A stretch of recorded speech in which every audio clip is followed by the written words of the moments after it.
9 Circles of Hell from Dante's Inferno.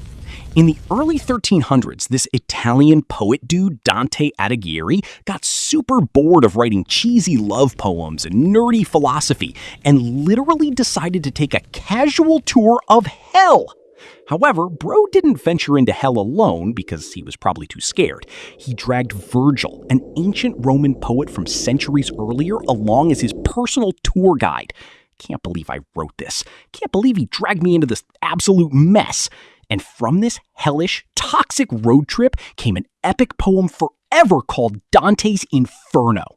By the way, it was just the first act of his 3-part epic poem, The Divine Comedy, which also follows his crazy climb up Mount Purgatory and eventual arrival in heaven to simp for his girl. Level 1. Limbo. Limbo is a place where the screaming and absolute chaos of the deeper circles of hell are noticeably absent. Instead, the air is just filled with the sound of collective sighing. Dante described it as deep sorrows without any physical form of torment. Here, the souls are not punished physically, but exist in a permanent state of hopeless longing. Limbo is much like Earth, with mountains, a great castle, and beautiful meadows. However, there's one massive catch. There's no death, no leveling up, no progress, and zero hope. You are literally stuck in a Windows XP screensaver for eternity. Sweet! Limbo was mainly filled with non-sinners, described as virtuous pagans. Basically 3 types of trolls. Those who died before Jesus came to wipe out original sin, stillborn children, and babies that did not live long enough to get baptized. Also mega nerds and great philosophers like Aristotle, Socrates, and Plato, famous poetry bros like Lucan, Horace, Ovid, and Homer, and even historical figures like Julius Caesar. All of them were just vibing in limbo. The place was also a permanent after-death home to Abraham, Moses, Noah, Rachel, and King David, just because they were born before Christ and never had the opportunity to embrace Christian salvation. Like, what clown thought this was a good idea? That absolute idiot! By the way, Jesus later brought back key figures like his father Joseph, Moses, Abraham, and other important biblical figures to heaven.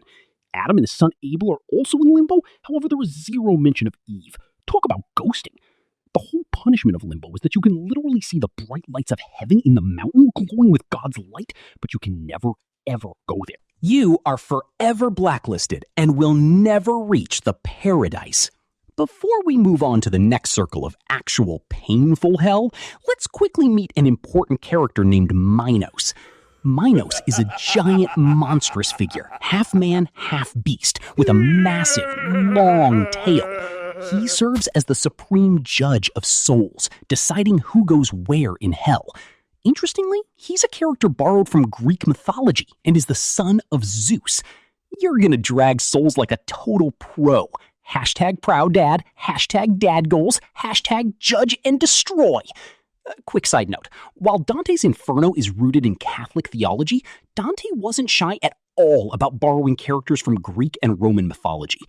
As each soul appears before him, Minos wraps his tail around his own body, and the number of loops he makes will decide exactly which circle the soul will be sent to.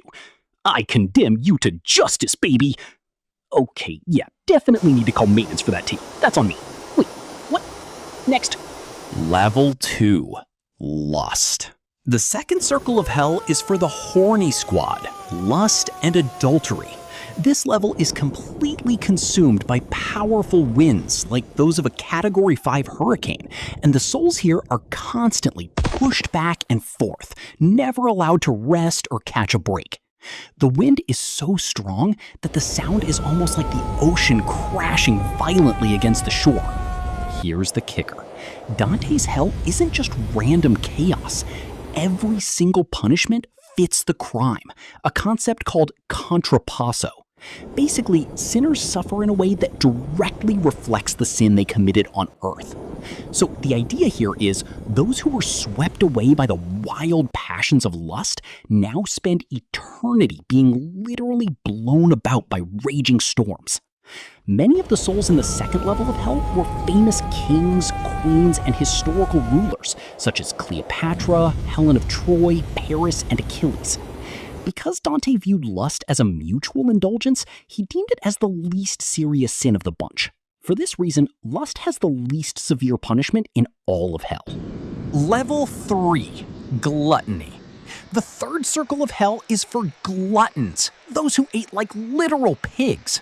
In this circle, it's a never-ending storm of icy rain, sleet, and disgusting hail. Kind of a fitting punishment for their unquenchable appetite. At the heart of this circle lies a massive pit of mud, sludge, and toxic slime. And the gluttonous are forced to wallow in the vile, putrid mud like pigs for all eternity. Adding to their absolute misery, the sinners are tormented by Cerberus, the fearsome three-headed hound of Greek legend. Cerberus patrols this filthy swamp, flaying and mauling the gluttonous with his sharp claws. He picks them up, bites them in half, rips them to shreds, and tosses their remains aside as they scream in utter agony. Over time, these wretched souls lose all trace of their human form, dissolving into nothing but a reeking sludge. Level 4. Greed. Here's where those who worshipped wealth and crypto end up. Just when you think Inferno couldn't get any weirder, Dante throws Pluto, the Roman god of wealth, into Christian hell and has him worshipping Satan like a fanboy. Praise be to the Dark Lord. Can I please go home now? Here you will find two types of trolls: the avaricious, those who hoarded wealth like dragons, and the prodigal, those who recklessly spent and made it rain without moderation. Both the hoarders and the wasters are forced to push huge, heavy weights with their chests around the circle for eternity. As they move, the two groups collide violently, smashing their weights into each other. Dante described it as a sea of people crashing into each other like two waves violently colliding over and over again. As they crash into each other, they start yelling toxic insults. The avaricious shout, "Why do you squander?" And the prodigal fire back, "Why do you hoard?" And of course, some souls skip the yelling part and jump straight into violence, whacking each other with heavy money bags. No one is recognizable anymore. Years of relentless fighting have left their faces completely smashed and obliterated. These souls are condemned to endlessly fight and argue just as they did over wealth on Earth. Level 5. Wrath and Sullenness. This circle is basically like an eternal toxic rage room. It's for two kinds of people: the wrathful, those who are walking rage machines, and the sullen, those who were bitter emo kids, preferred to stew in silence and hated the world. Now, just to be clear, this level isn't for the ultra-violent type. The real violent psychos are chilling in deeper circles. This level is veined with black streams that bleed into muddy waters, eventually expanding into the swampy marsh of the river called Styx. In this river, the wrathful are doomed to fight forever, drowning one another in a hopeless bid to rise above the surface. The sullen, meanwhile, lie completely buried beneath the surface, endlessly muttering hymns that bubble up as muffled nonsense.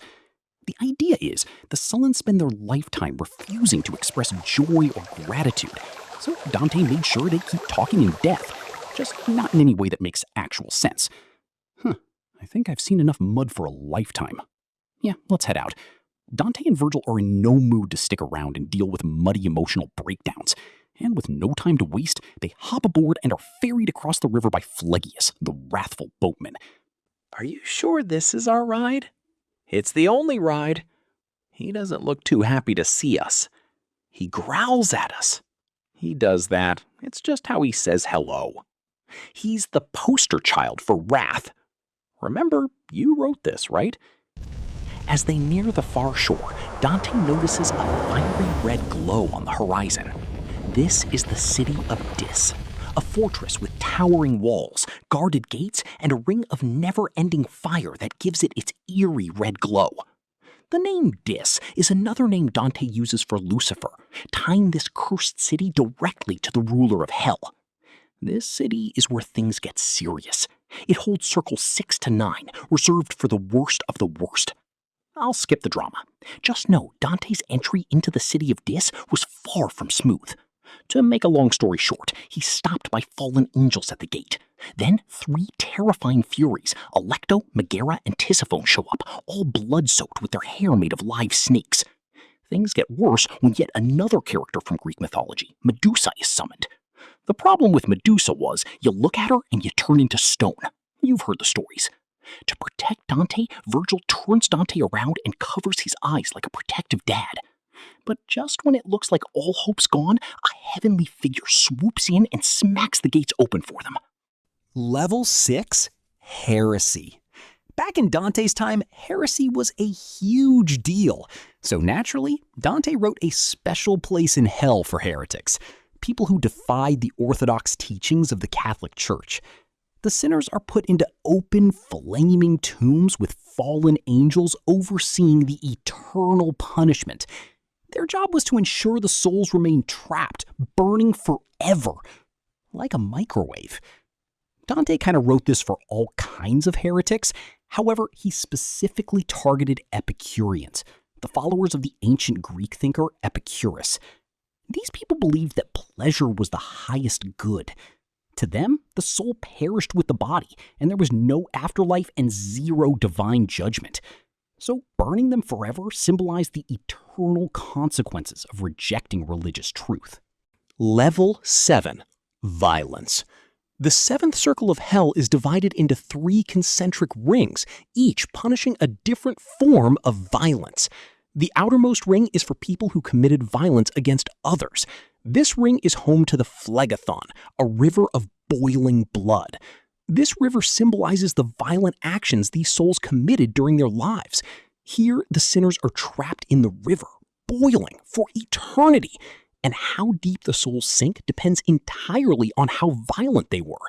The more blood they spilled, the deeper they drowned. Also, the river is patrolled relentlessly by thousands of furious centaurs. The moment a soul tries to escape, the centaurs shoot arrows to force them right back into the boiling river. The middle ring is for those who have committed violence against themselves. That is, those who harmed their own bodies or, tried to delete themselves. Such acts are considered massive sins because they reject life, a sacred gift from God. This ring is a twisted, eerie forest filled with dead, lifeless trees. These trees are the actual souls of the sinners, deeply rooted in the forest, completely unable to move or reclaim their human form. Adding to the torment, harpies, ghastly creatures with bird-like bodies and human faces, constantly attack the trees.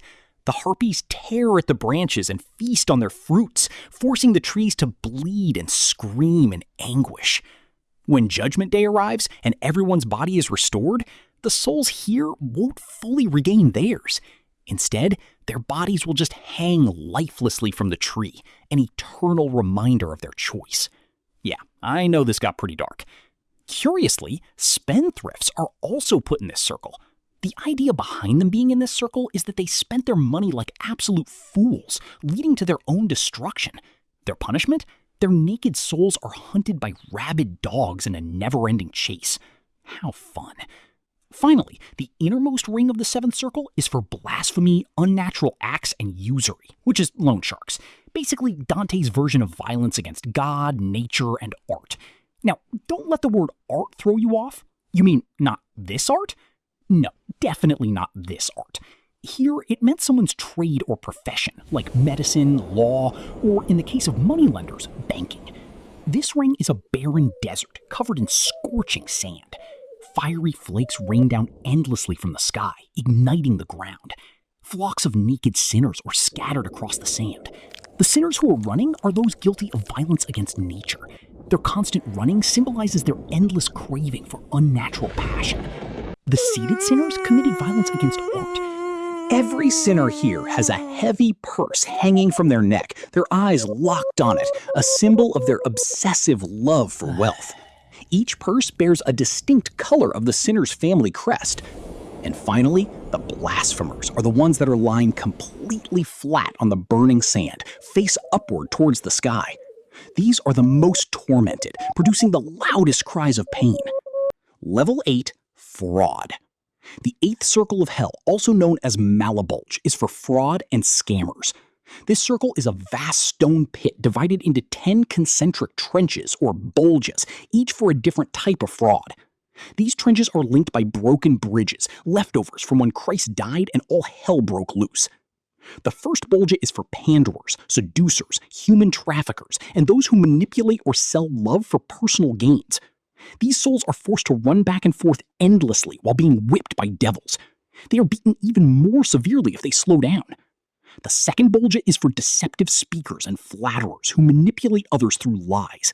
Here, the souls are immersed in a giant pit of literal excrement, symbolizing the total filth of their false words. Here in my trench, just got this brand new 9-figure misery hole. But you know what I value more than rolling around in this pit of poop? Knowledge. Just dropped my 97 Steps to Success course. Sign up for my course, link in the bio. Let's just pretend we didn't see that scam. Anyways, the souls here constantly fight and struggle, plagued by sores and surrounded by an unbearable stench. It all reflects the moral rot they spread in life. The third Bolgia is for simoniacs, corrupt clergy who sell sacred goods or church offices for personal gain. This Bolgia has a fiery ground with burning rocks and holes with a pungent smell of sulfur. Souls are buried head first in holes in fiery rock, with only their legs and feet exposed, like birthday candles. The flames burn their legs, and as they try to move, the flames flare up even higher. Their upside-down burial is a metaphor for how greed flipped their values and trapped them. The fourth Bolgia is for sorcerers and false prophets, such as astrologers, fortune tellers, and seers who claim to see the future. Here, the heads of all the souls are twisted 180 degrees backward so they can only see behind them, a complete mockery of their supposed foresight. A cruel irony, forever condemned to gaze backward, blind to what lies ahead. The fifth Bolgia is for barrators, corrupt politicians who betrayed public trust by trading influence and authority for money. They are submerged in a massive, boiling pit of tar. The souls of the damned struggle and thrash, trying hopelessly to escape the oppressive heat. The pit is also patrolled by monstrous, menacing demons. These demons, armed with sharp hooks, force down anyone who tries to surface. The sixth Bolgia is for hypocrites, those who pretended to be virtuous and pious while hiding their inner deceit and moral corruption. Here, the sinners are made to walk endlessly in heavy, gilded cloaks lined with lead. The gold represents their shiny lies, while the lead beneath represented the real weight of their deceit. Now, they're stuck with the weight of their lies for all eternity. Even Caiaphas, who played a key role in Christ's crucifixion, suffers here for eternity. He is crucified flat on the ground, and the souls of the hypocrites must walk right over him as they pass through the Bolgia. The seventh Bolgia is for thieves. This Bolgia is downright weird, but hang in there, it's weird for a reason. It has strange hybrid creatures that are part lizard, part snake, and have deadly stingers. One sting from these creatures and the soul turns completely to ash before respawning. There are also snakes that bind and suffocate souls for eternity. There's even a strange six-legged worm-like demon that can turn a soul into some kind of reptilian monster. And in another twisted moment, a soul turns into a spider after getting stung by a giant scorpion.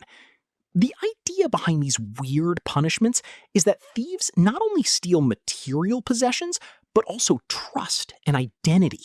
So now these sinners are eternally deprived of their own identity in physical form, constantly shifting and transforming in an endless cycle.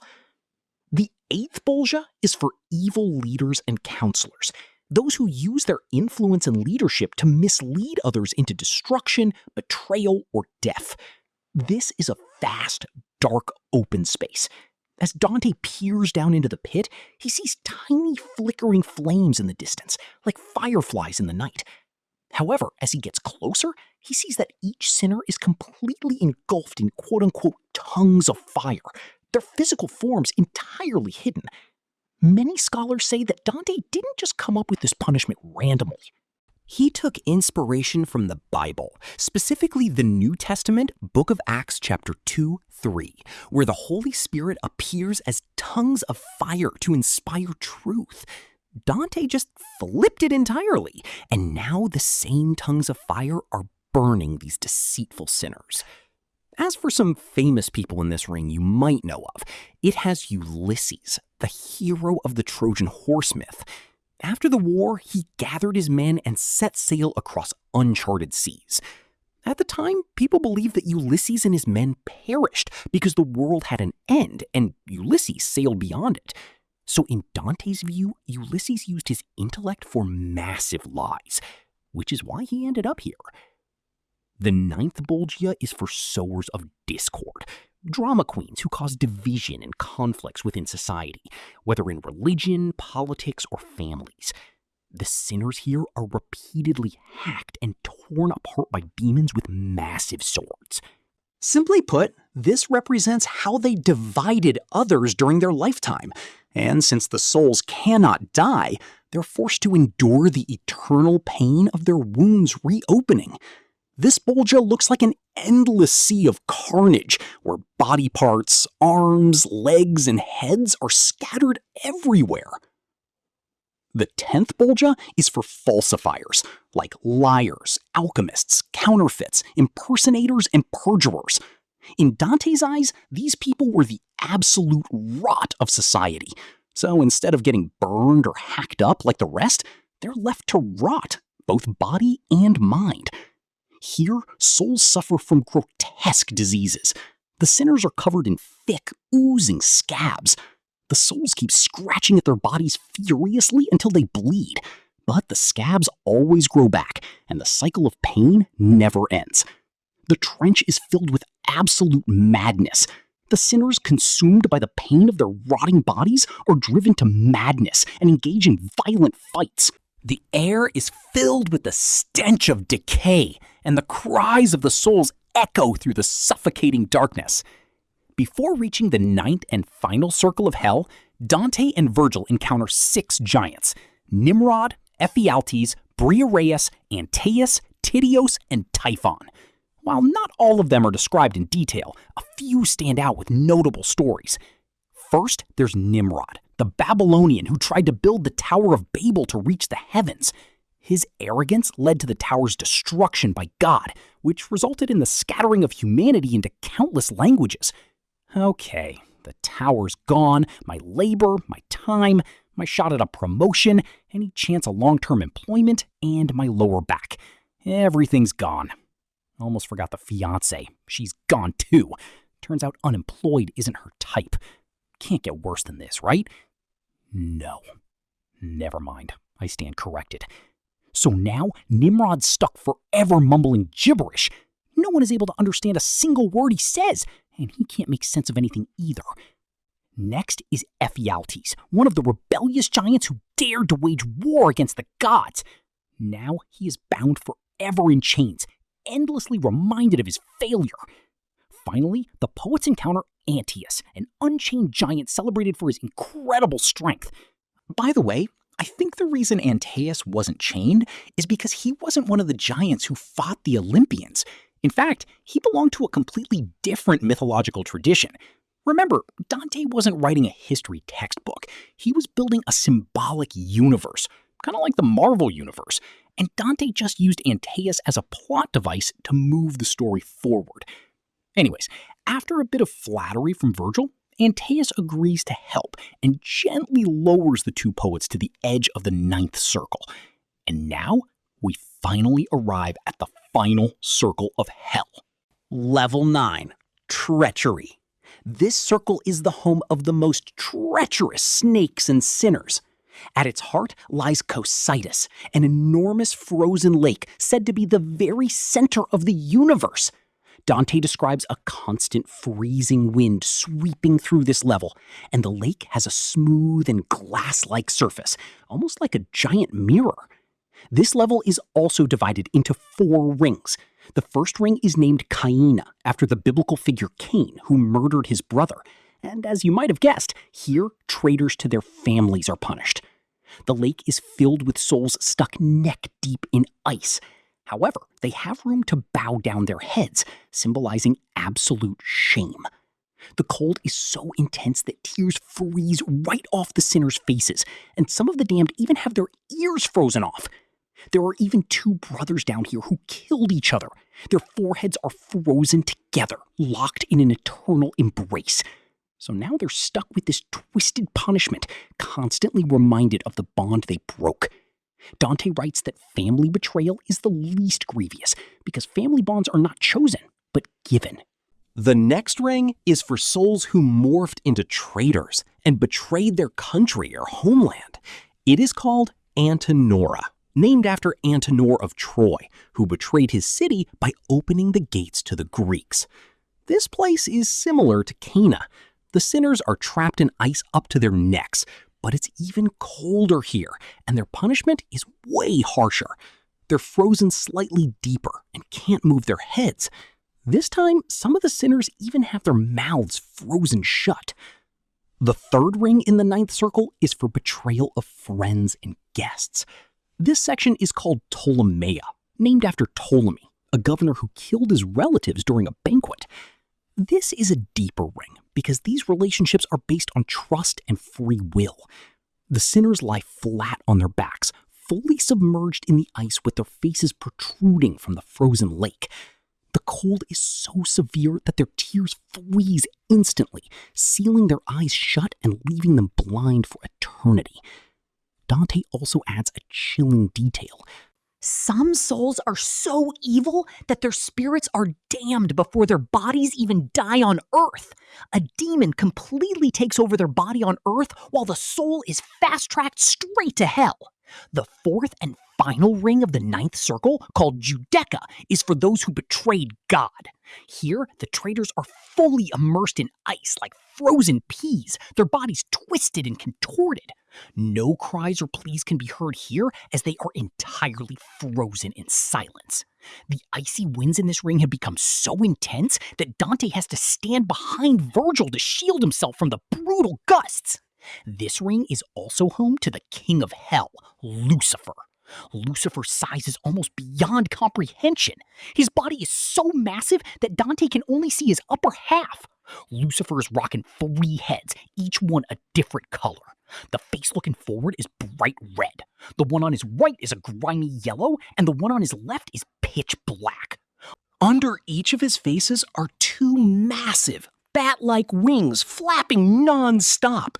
They're the source of the freezing cold winds that keep the lake frozen. Lucifer is also weeping from all 6 eyes, and a total mess of tears, blood, and drool runs down his 3 chins. All 3 heads of Lucifer are chewing on the most treacherous souls. Crammed headfirst in Lucifer's red face is Judas Iscariot, the ultimate traitor who betrayed Jesus Christ. The other 2 souls are Brutus and Cassius, condemned for their role in assassinating Julius Caesar. Brutus is wedged feet first in the black face, and Cassius gets the yellow one. For their betrayal, they suffer the worst fate, chewed for eternity by Lucifer himself. And here's the twist. Dante didn't spare Lucifer either. He punishes him too. A literal prisoner of hell, frozen, gagged, and gnawing in eternal misery. At this point, Dante and Virgil decide they've seen enough, and it's time to peace out of hell. With Dante on his back, Virgil grabs onto Lucifer and starts the long climb down the shaggy sides of Lucifer's frozen body. All of a sudden, in the middle of the climb down, Virgil turns around and starts climbing up. Dante is now super confused and thinks that they're climbing back up Lucifer's body. After some time, Virgil carefully turns and climbs away from Lucifer onto a rocky passage. Dante, expecting to see Lucifer's chest, is surprised to see Lucifer's legs sticking upward. Virgil explains that they've passed the center of the earth, where gravity reverses, and now they're ascending on the other side of the world. They continue climbing through the narrow passage and finally emerge on the other side of the world at the base of Mount Purgatory. Dante ends Inferno right here with the iconic line, "Then we emerged to see again the stars." And there you have it, the 9 circles of hell from Dante's Inferno. Thank you so much for sticking around till the end. And if you haven't subscribed yet, please smash that subscribe button for more weird stuff like this.